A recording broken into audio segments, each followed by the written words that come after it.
Halo Bedikers.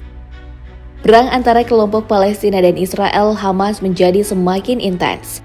Israel terus meningkatkan serangannya di jalur Gaza dan tepi barat. Di saat yang sama bantuan terus mengalir dari berbagai negara, salah satunya Malaysia. Lantas seperti apa bantuan yang diberikan dan apakah kekuatan militer Malaysia mampu melawan Israel? Mari kita bongkar.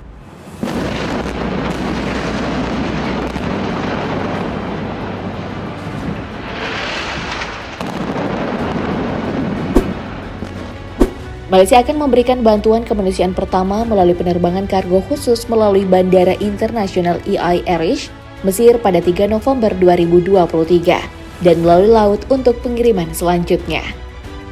Kementerian Luar Negeri Malaysia dalam keterangan tertulis yang diterima di Kuala Lumpur Sabtu mengatakan pengiriman bantuan kemanusiaan ke Gaza harus terlebih dahulu mendapat persetujuan pemerintah Mesir sebelum dikelola oleh Masyarakat Bulan Sabit Merah Mesir. Sebagai satu-satunya lembaga penegak hukum, pihaknya akan mengatur pengiriman melalui perbatasan Rafah Gaza. Dalam pengembangannya, Kementerian Luar Negeri Wisma Putra menyebutkan 50 ton bantuan kemanusiaan untuk warga Palestina di Gaza senilai 7 juta ringgit Malaysia atau sekitar 23,3 miliar rupiah telah disiapkan untuk dikirim ke Gaza.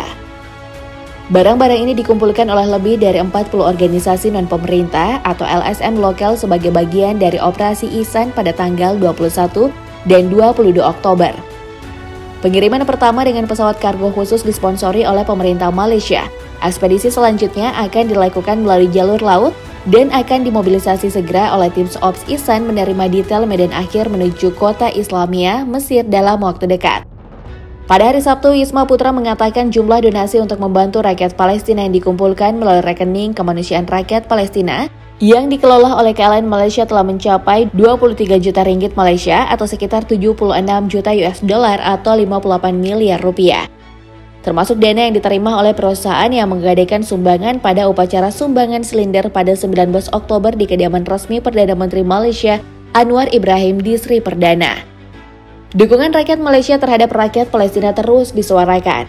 Pada Sabtu sore, ribuan peserta Asosiasi Solidaritas Palestina sebanyak 10.000 orang berbaris di depan Kedutaan Besar Amerika Serikat di Jalan Tun Razak, pusat kota Kuala Lumpur. Malaysia memiliki salah satu kekuatan militer yang signifikan di kawasan Asia Tenggara. Angkatan bersenjata Malaysia sendiri dari 3 cabang utama, Tentara Darat Malaysia, Tentara Udara di Raja Malaysia, dan Tentara Laut di Raja Malaysia. Meskipun ukuran angkatan bersenjata ini mungkin tak sebesar kekuatan militer negara-negara besar, Malaysia memiliki kemampuan yang cukup baik untuk mempertahankan kedaulatan dan keamanan dalam negeri, serta untuk berpartisipasi dalam operasi regional. Berdasarkan survei yang dilakukan Global Firepower pada tahun 2022, Angkatan Darat Malaysia menduduki peringkat ke-48 dengan skor kekuatan militer 0,7091. Malaysia memiliki sekitar 267.000 personil militer. Angkatan Udara Malaysia memiliki 144 skuadron tempur seperti helikopter dan pesawat tempur. Mereka juga memiliki 1.708 kendaraan lapis baja dan 48 tank. Mengenai armada Angkatan Laut, Malaysia memiliki 82 aset tempur yang dapat digunakan dalam perang. Perang antara kelompok Palestina dan Israel Hamas menjadi semakin intens pada hari Senin 30 Oktober 2023. Israel terus meningkatkan serangannya di jalur Gaza dan tepi barat karena mereka mempertimbangkan untuk segera meluncurkan invasi darat.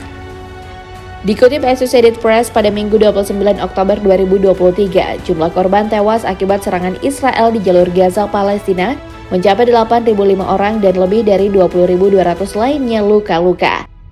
Sebagian besar korban tewas di Gaza adalah anak-anak dan perempuan. Sementara itu, jumlah korban tewas di tepi barat Palestina sejak dimulainya perang juga meningkat menjadi 116 orang dan 2.000 lainnya terluka.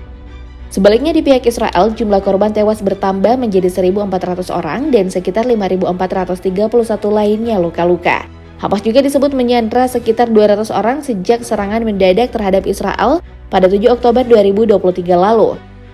Dikutip dari Reuters, meski ada tekanan internasional untuk melakukan gencatan senjata, Israel terus melancarkan serangan udara dan artileri ke jalur Gaza pada Senin pagi.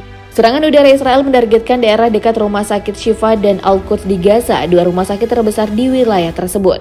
Baku tembak antara milisi Hamas dan tentara Israel juga disebut semakin sengit di timur Khan Yunis, selatan Gaza. Militer Israel bahkan mengeluarkan perintah darurat yang memerintahkan warga Palestina untuk segera bergerak ke selatan menuju Gaza, yang diyakini menjadi sasaran utama serangan mereka. Serangan Israel yang membabi buta ke Gaza semakin menyebabkan kematian warga di wilayah tersebut. Laporan tersebar di media sosial bahwa Kementerian Pendidikan Gaza terpaksa menutup sekolah dan mengakhiri tahun ajaran karena sebagian besar siswa meninggal akibat serangan Israel. Namun belum ada media atau organisasi internasional yang mampu memverifikasi informasi tersebut. Perserikatan Bangsa-Bangsa memperingatkan bahwa ketertiban sipil semakin memburuk karena banyak penduduk yang masuk ke gudang dan mencuri makanan, obat-obatan, dan kebutuhan penting lainnya dari gudang PBB untuk bertahan hidup. Karena selain serangan darat dan udara, Israel terus membatasi akses bantuan kemanusiaan ke jalur Gaza. Akses internet, komunikasi, air, listrik, dan makanan juga terputus total. Di tepi barat Palestina, sekitar 50 kendaraan militer Israel juga dilaporkan menyerbu rumah sakit Ibnu Sina di Jenin. Serangan tersebut memicu bentrokan dengan warga sehingga menyebabkan 1 orang tewas dan 3 lainnya luka-luka. Setelah beberapa upaya gagal untuk meloloskan resolusi bersama, Dewan Keamanan PBB berencana mengadakan pertemuan darurat lagi pada Senin waktu New York. Uni Emirat Arab yang memprakarsai pertemuan darurat ini sedang mencoba untuk mengeluarkan resolusi mengenai jeda kemanusiaan di jalur Gaza. Jeda kemanusiaan merupakan seruan gencatan senjata antara Hamas dan Israel agar bantuan internasional dapat disalurkan dengan aman kepada masyarakat Gaza. Uni Emirat Arab adalah satu-satunya negara Arab yang saat ini menjadi anggota Dewan Keamanan PBB. Dikutip CNN, pertemuan darurat ini disepakati setelah 120 negara melakukan pemungutan suara terhadap resolusi Majelis Umum PBB pada Jumat lalu. Resolusi yang diperkenalkan oleh Yordania menyerukan gencatan senjata kemanusiaan yang langgeng di Gaza. Amerika Serikat merupakan salah satu dari 14 negara yang memberikan suara menentang resolusi tersebut dan 45 negara abstain. Beberapa sumber menunjukkan bahwa rancangan teks resolusi Dewan Keamanan PBB yang akan dibahas nanti menyerukan gencatan senjata kemanusiaan segera dan jeda kemanusiaan lebih lanjut.